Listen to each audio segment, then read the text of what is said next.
Hello students, my name is Jay Kishan Devangan.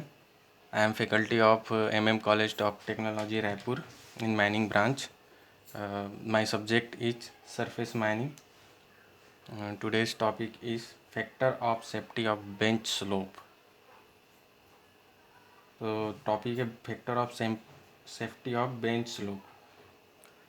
तो सबसे पहले हम लोग को फैक्टर ऑफ सेफ्टी क्या होता है इसके बारे में जानना होगा। The safety factor is defined as the ratio of maximum force which resists sliding and existing force which tends to induce sliding. Factor of safety is equal to force which resists sliding and upon force which induce sliding. अब इसको shear stress के terms में लेंगे तो factor of safety ये हो गया maximum mobilisable shear stress shear strength upon effective mobilised shear stress. तो ये उसका डायग्राम है, ये एक्चुअल में प्लेन फेलियर का डायग्राम है। तो आज के टॉपिक में प्लेन फेलियर के फैक्टर ऑफ सेफ्टी का हम लोग फार्मूला देखेंगे। तो ये उसका डायग्राम है। ये जो ब्लॉक है वो स्लाइडिंग ब्लॉक है, ये उसका प्लेन है और एम यहाँ पे ये स्लाइडिंग ब्लॉक का मास है। इसके टू कंपोनेंट्स हैं, एम साइन अल्फ़ा जो कि इस प्लेन के पैरेलल वर्क करेगा और एम कॉस अल्फ़ा जो इस प्लेन के नॉर्मल वर्क करेगा। यहाँ पर जो अल्फ़ा है वो angle of discontinuity from horizontal है और ये फाई जो है वो एंगल ऑफ फ्रिक्शन है और जो एम है वो वेट ऑफ स्लाइडिंग ब्लॉक है। एल जो है वो बेंच का हाइट है। तो इसमें जो नॉर्मल स्ट्रेस है, नॉर्मल स्ट्रेस क्या हो जाएगा? नॉर्मल स्ट्रेस मीन्स जो रेजिस्ट करेगा स्लाइडिंग को।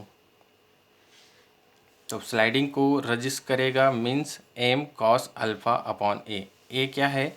Area of the sliding block है। ये स्लाइडिंग ब्लॉक का ए जो है एरिया है।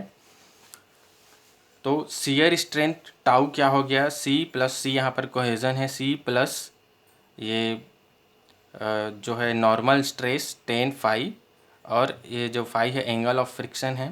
तो टाउ हो गया C plus normal stress 10 phi और शियर स्ट्रेंथ इसी से हो गया tau is equal to C plus M cos alpha 10 phi by A. C cohesion हो गया, M cos alpha into 10 phi by A हो गया। तो फोर्स जो रजिस्ट करेगा स्लाइड को वो फोर्स हो गया टाउ इंटू एरिया, ये area of block into tau हो गया। तो force is equal to C A plus M cos alpha 10 phi. तो टाउ की जो वैल्यू है उसको यहाँ पर रखने से C plus M cos alpha into 10 phi by A रखने से सी ए फोर्स क्या हो जाएगा? C A plus M cos alpha 10 phi. अब इसको इक्विलिब्रियम कंडीशन मतलब ये जो रजिस्ट फोर्स है और जो स्लाइडिंग फोर्स है दोनों अगर इक्वल हो जाए तो ये दोनों ब्लॉक जो है वो इक्विलिब्रियम कंडीशन में हो जाएंगे और ये ऊपर वाला ब्लॉक जो है वो स्लाइड नहीं करेगा। तो इक्विलिब्रियम फोर्स में करने के लिए रजिस्टिंग फोर्स और स्लाइडिंग फोर्स दोनों इक्वल होने चाहिए। तो रजिस्टिंग फोर्स और स्लाइडिंग फोर्स ये हो गया M sine alpha is equal to C A plus M cos alpha 10 phi.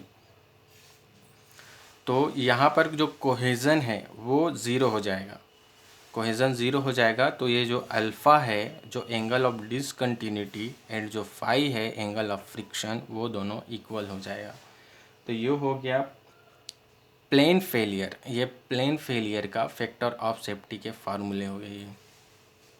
तो आज हम लोग देखें फैक्टर ऑफ सेफ्टी क्या होता है। फैक्टर ऑफ सेफ्टी होता है force which resist sliding upon force which induce sliding. इसको शियर स्ट्रेंथ या शियर के टर्म्स में लेंगे तो फैक्टर ऑफ सेफ्टी हो गया maximum shear strength upon effective shear stress.